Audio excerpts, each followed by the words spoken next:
Kata Amiril Mukminin Ali bin Abi Thalib, didiklah anakmu sesuai dengan zamannya. Artinya anak di sini itu manusia. Berarti aku mendidik diriku, aku mendidik anakku, bisa mendidik teman, siapapun dengan zaman dia masing-masing. Zaman itu bisa juga zaman, bisa juga kriteria dia, bisa juga tingkat pemahaman dia. Jadi kalau saya orang tua, saya mendidik anak, saya mesti frekuensikan dulu dengan frekuensi anak itu, baru saya bisa memberikan aturan-aturan yang dia bisa pahami. Tapi kalau saya duduk sebagai orang tua dan saya taruh dia sebagai anak, pasti ada jenjang. Dan ketika ada jenjang itu pasti ada miss di sini, banyak miss. Anak kita aja banyak miss, gimana menanti? Ya kan? Jadi gimana nih kalau kita mau bicarakan tentang anak mantu, tentang anak, tentang suami, tentang orang-orang yang di luar diri kita, kita mesti menyesuaikan frekuensi kita dulu. Nah sekarang kita bicara tentang menantu. Menantu zaman dulu beda karena zamannya itu berbeda. Dulu itu waktu zaman aku belum ada handphone. Telepon aja 60-an, kita masuk ke era 70-an. Telepon aja tuh khusus buat orang-orang yang punya apa TV aja. Kalau aku memang bukan dari kalangan yang punya duit, TV aja itu aku mesti nonton di tetangga. Jadi informasi yang aku dapat itu perlu waktu. Pengetahuan ya aku mesti cari, pergi ke perpustakaan yang memang lengkap. Tidak semua perpustakaan memenuhi apa yang aku inginkan. Nah sekarang semua ibu-ibu mengeluh tentang anak mantu gitu. Generasi Z ini generasi yang semua siap saji. Memang terlihatnya mereka itu malas, semuanya itu mesti nyaman dan sebagainya. Kenapa? Karena mereka lahir itu udah ada handphone, udah ada Google. Pengetahuan itu mereka langsung dari Google.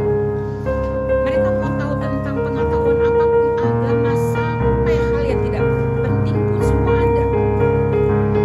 Ada, apalagi sekarang ada TikTok, ada YouTube, ada Instagram, semua terpenuhi semua. Masalahnya sekarang kebanyakan pengetahuan, sementara kita dulu sedikit pengetahuan. Jadi yang banyak itu harus dikurangi, yang sedikit harus ditambah. Jadi mestinya betul-betul pas. Jadi orang sekarang ini terlalu banyak, orang dulu terlalu sedikit. Harus pas. Nah aku dari generasi yang sedikit ketemu sama generasi yang full. Bagaimana nih? Ya mesti masuk dulu perlahan-lahan, kurangin perlahan. Dia mesti kita minta bantuan dia untuk mengurangi pengetahuan dia perlahan-lahan. Baru dia bisa mengerti bagaimana aku bisa memberitahukan kepada dia. Tapi kalau tiba-tiba ini harus anak mantu mesti cuci pakaian, anak mantu sudah, ini bukan zamannya seperti itu lagi.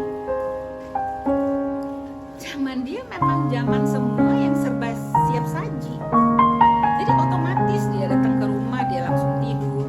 Dia karena dia udah tahu dia perlu istirahat, dia perlu privasi, karena nanti kena mental dia dan sebagainya kan gitu. Jadi menurut aku sih lebih baik jadi ibu mertua, edukasikan dengan baik kepada anak. Bukan berarti kita harus mencocokkan dia, kita memanggil dia untuk mengerti tentang kondisi-kondisi yang pernah kita hadapin. Kondisi dulu kan beda sama kondisi sekarang. Tapi kita edukasikan aja bahwa jadi ibu itu seperti ini, jadi istri seperti ini. Nanti dia terima atau tidak terima, kita tidak menunggu hasil. Yang penting kita memberitahukan dengan baik-baik, dengan adab. Dan tidak ada perbandingan. Kalau kita udah masuk dengan perbandingan, semuanya nanti jadi masalah. Komunikasi itu kan secara verbal dan juga gerak. Nah gerak itu perilaku, akhlak gitu loh. Jadi orang tua sebenarnya memberikan akhlak kepada anak. Bagaimana caranya? Kita memperlihatkan aja cara bagaimana menghadapi, misalnya dia kan tidak adab sama mertua misalnya. Kita ajarkan bagaimana adab itu sebenarnya. Tapi bukan dengan mulut, dengan gerakan. Dia datang, peluk dia sebagai anak. Anggap dia tuh anak, bukan menantu.